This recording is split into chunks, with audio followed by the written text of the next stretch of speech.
Hi guys, welcome back. This is Chelsea from Raising Little Sparrows. And I just wanted to get on here today, kind of do a different video than what I normally do.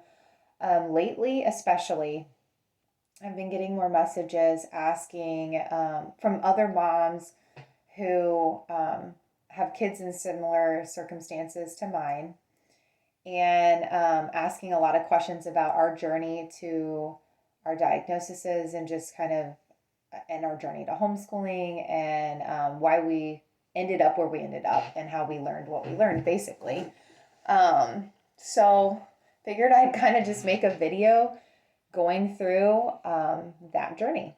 So if you don't know, if you haven't seen any other my other videos, I have two sons that I am homeschooling both of them, and they're both unique, quirky kids. My oldest, who is now 11, is has several learning disabilities and has anxiety, ADHD, high functioning, autism spectrum, and gosh, I feel like I'm missing stuff. Dyscalculia, dysgraphia, dyslexia. So he's got, a variety of learning disabilities. But he's actually very smart. Like his IQ is actually fairly high. And we actually, well, I'll get into that. But anyway, so that's him. So he's behind on a lot of subjects and has a lot going on. And he's the reason we homeschool. And then my younger one is now 6. He is technically kindergarten, but he has been diagnosed gifted.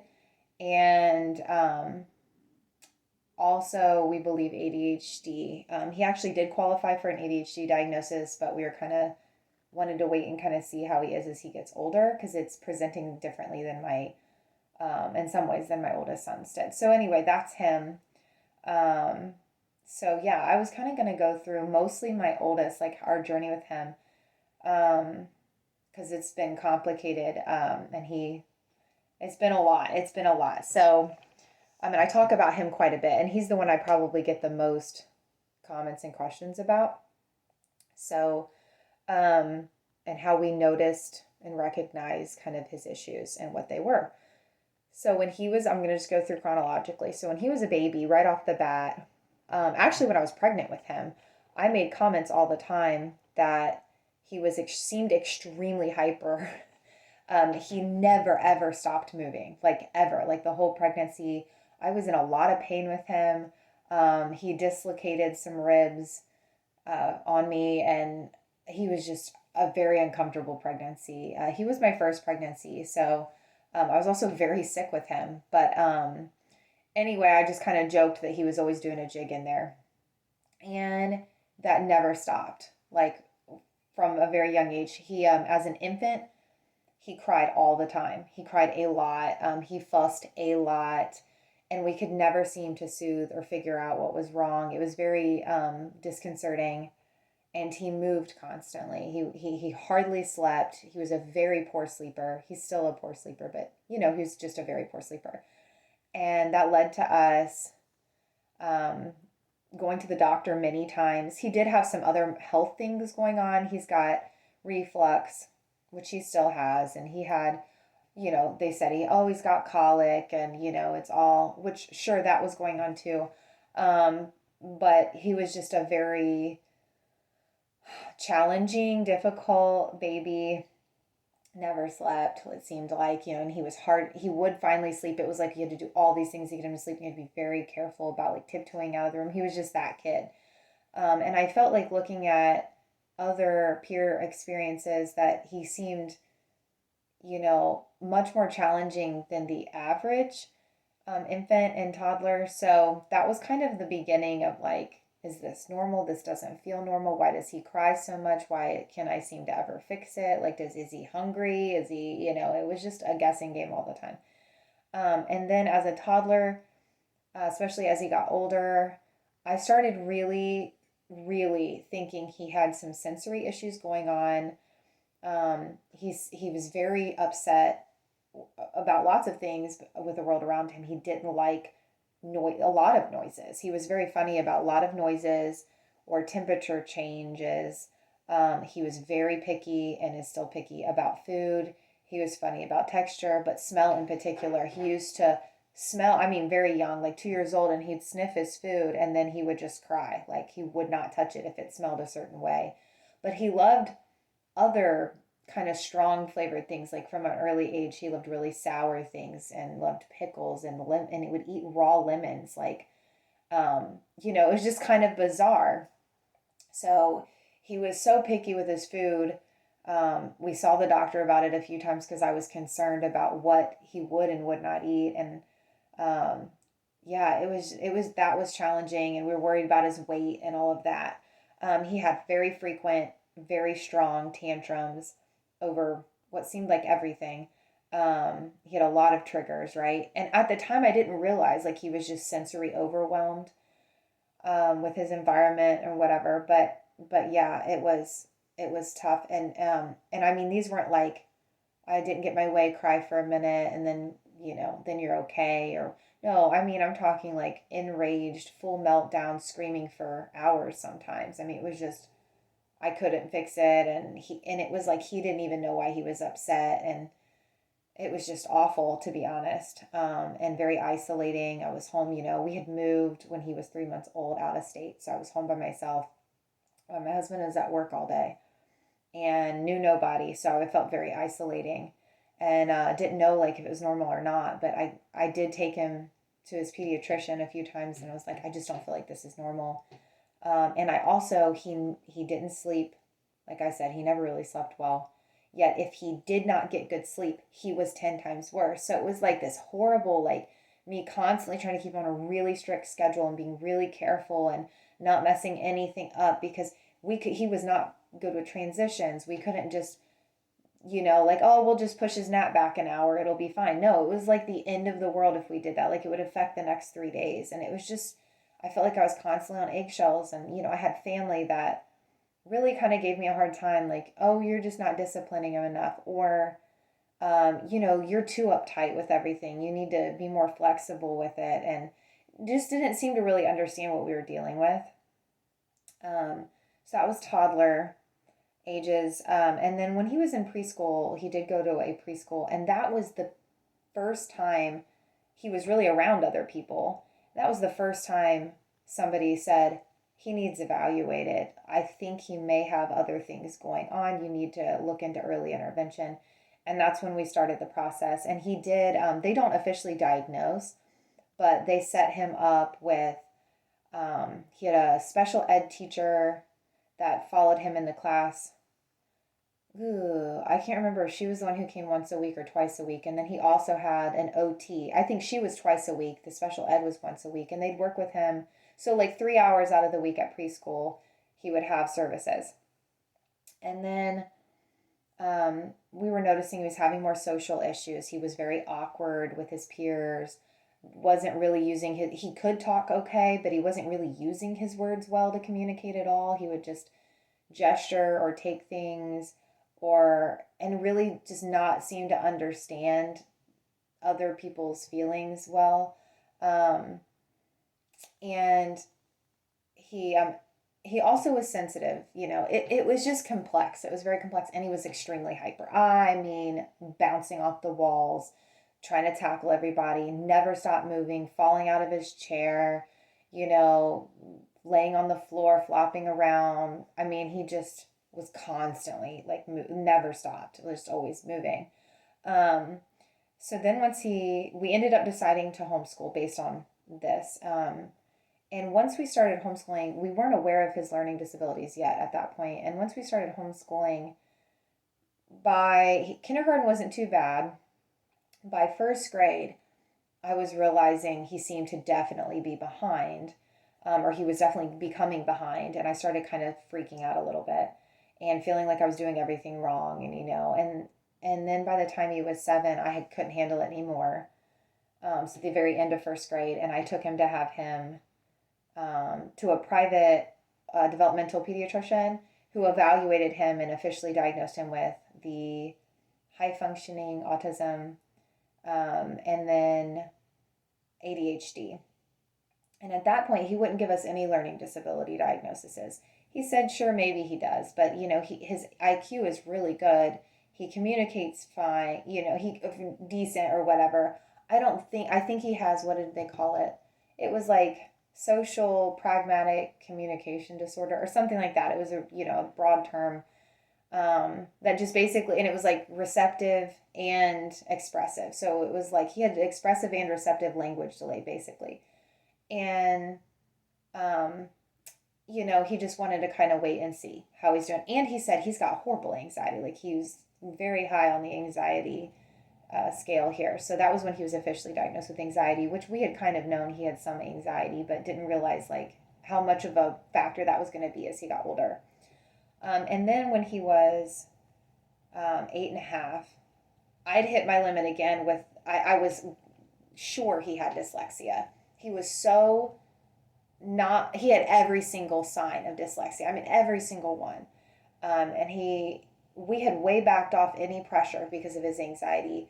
We had tried just all these different things. I had tried multiple reading curriculums, and I was absolutely convinced he had it, but his pediatrician did not see the merit in getting him tested. So that was very frustrating because he's like, so what if it's just a label, and I felt like I wanted to get him potentially tutoring or look into it more, or see what services were available. And I just felt like for myself, I needed to know that I wasn't crazy and I wasn't just a bad parent, that he legitimately had an issue, a real issue. And I didn't care if everyone else knew he had it, but I wanted the label for my own personal, knowledge. And then I also thought about it as, well, as he gets older and he's having these frustrations, I think it might be beneficial for him to know, like, this isn't, you're not trying hard enough. This is, you have a legitimate difficulty, a challenge, and we need to approach this from a different angle, or you might need to use some scaffolding or, whatever. And there's nothing wrong with that.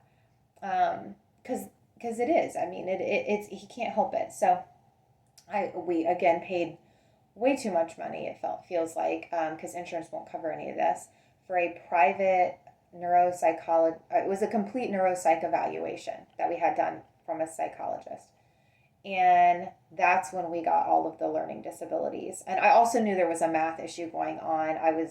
I didn't know what that was called, but I knew he was very behind in math and had a lot of trouble with very, very basic, like even counting. He would skip numbers constantly, and he was 8.5, and couldn't do basic addition and, that kind of thing. Couldn't understand place value still, and even though we'd been working on it for years.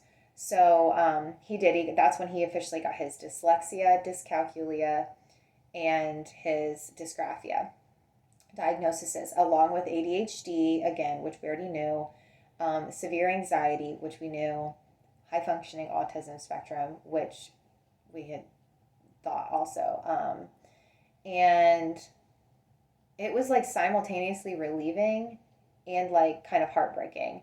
It was a lot to kind of accept all of it and try to wrap my mind around all of it. Even though I kind of had these feelings he had things going on, it was hard. That appointment was hard. It came in and she just it was like a 30-page report, and it was just, whoa, okay, it felt like a death of a dream in some way. Like, okay, he really is never going to be what I had in my head as like this normal schooling educational experience, right? Like it was going to look different. Now, of course, I've totally accepted it, and I think it's amazing, and there's nothing wrong with it at all, and it's totally fine. But there is that period, right? Like, I'm being completely honest here, where you're just like, this is a lot. This isn't what I thought it was going to be like.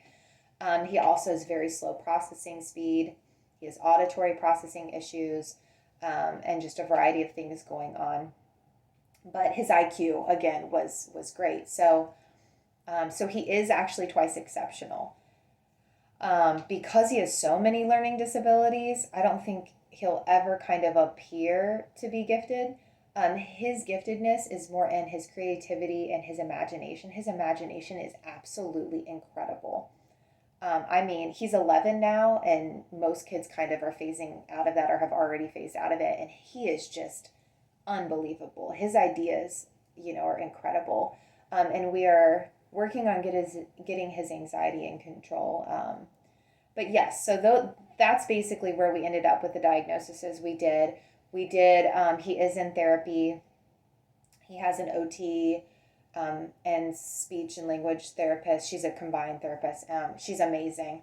She does all kinds of play therapy, talk therapy. She does all kinds of stuff with him, and he's seen her since he was, I think, 7. I think like when he was 7.5 is when we first saw her. So it'll be 4 years, I think, in June that he's been going there. She's amazing. She's like one of the family members now. And my youngest one now sees her as well. So that was basically his journey. I don't want to make this a super, super long video, but that's how we found out what he has. That was his signs and symptoms. As far as like his social kind of stuff and all of that, and his ADHD and all of the symptoms, I feel like they peaked around age 8. Like it didn't get better until after, I mean, even age 8 was just really, really a rough year. I would say around age 9 on, the last 2 years have been so much better. He really has calmed down naturally. He wasn't on medication, and he has calmed down naturally, just I think mostly just with age. Is he still kind of hyper? Sure. I don't think it's so over the top now that you would be able to necessarily just immediately go, oh, he has. I did one more. Oh, mommy's doing a video. That you would be able to tell that he has ADHD, but hold on, let me pause this. Okay, sorry about that. I had to talk to my 6-year-old briefly. He's doing a Lego creation he was showing me. Anyway, so what I was saying, socially, I feel like, or ADHD-wise, I feel like he has calmed down naturally since about age 9 on. Socially, he's also gotten better in the last, like, 2 years. But it's still rough, but that was really, really, really rough until probably about the same age. Because of his ADHD and his anxiety and just his lack of, like, fully understanding like social awareness and like all of those nonverbal cues that people give and him not really picking those up. Yeah, friends have been really difficult. It's like you just kind of have to find your people, and he's finally found like a person, and now that he's gotten older, he's starting to kind of be able to mesh more with just people in general. And he communicates so much better now at 11 than he did. He's really able to communicate well. So there is hope. It's really, if you're in those, earlier years, like earlier through mid elementary or so, like third, once he was in 4th grade is when it really got better. But, like up to that point, just, it's so hard because you feel like it's going to get better and then it doesn't for a long time, it feels like. But in our experience, it finally did. He really has leveled out good. Highly recommend therapy. Oh my gosh, like it's as much for me for him because I feel like I have a supporter. I have someone on my side. I have someone who understands, loves, and pours into him. Like it has been a game changer for us and well worth it. Unfortunately, a lot of insurances won't cover and it's not cheap. And we are able to do it, but it's tricky. I mean, I never thought we'd be doing it for this long, and now I don't know that we'd ever stop because she really has become like an integral part of his life. But there is hope for that. It eventually does get easier. He's reading really well now, considering his dyslexia. He's close to grade level now on reading, and it's really taken off. Again, it wasn't until about 9.5, I would say, is when on his own, it just kind of started taking off. I mean, we were still working constantly on it, but I would say that's when he just naturally started becoming more confident and trying. And that was a big thing. His anxiety, his perfectionism, his self-doubt, his lack of confidence. He's always had a big lack of confidence, and has never liked attention put on him either. He never has handled praise well. He's always been very hard on himself, which I think that can be like a gifted thing as well. And I mean, when he'd have birthdays, he hated people singing him happy birthday. I mean, he would have like a total anger outburst meltdown when people would sing him happy birthday because he didn't like the attention at all. He didn't want the attention on him. And I remember, telling him like, "Oh, you drew such an awesome picture," and he'd rip it up and throw it on the ground and run away. Like he hated. It was just so tricky because it's like you want to build them up, so you constantly want to praise him, but he like was really sensitive about it. Unless he felt like he had done an amazing job on something and it was truly worthy of praise, he didn't handle praise well. If he felt like there was anything like, oh, this is just bad, look at this thing I did, and I'd be like, oh, it looks great, I don't understand that, then he'd be like super upset with me. Now he's fine. I would say in the last 2 years, he's gotten okay with that. Now I can actually compliment him. And I've also learned to be more specific. He doesn't like just vague, like, oh, like, oh, it looks great, don't worry about it. Or, he feels like he's being brushed off.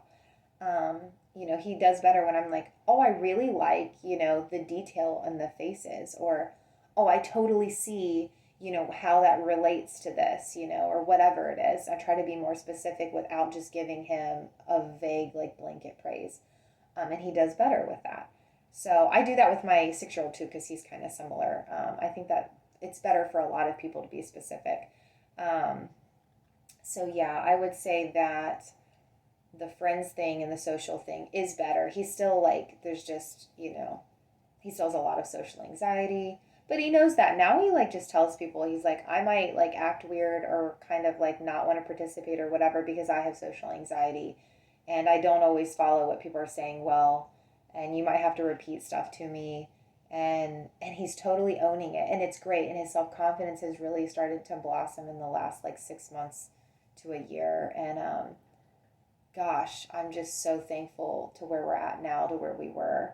I just see like that total light at the end of the tunnel thing. Like he's just doing so much better. And I've let a lot go. I have realized like, our journey is not going to be maybe the average journey, or it's, whatever. And that's totally fine. Like progress over perfection, right? Like he's making progress, and that's what really matters. And I'm so proud of him for that. You really change your goals when your child has these kinds of difficulties. And has learning disabilities and stuff. You learn to shift your goals quite a bit.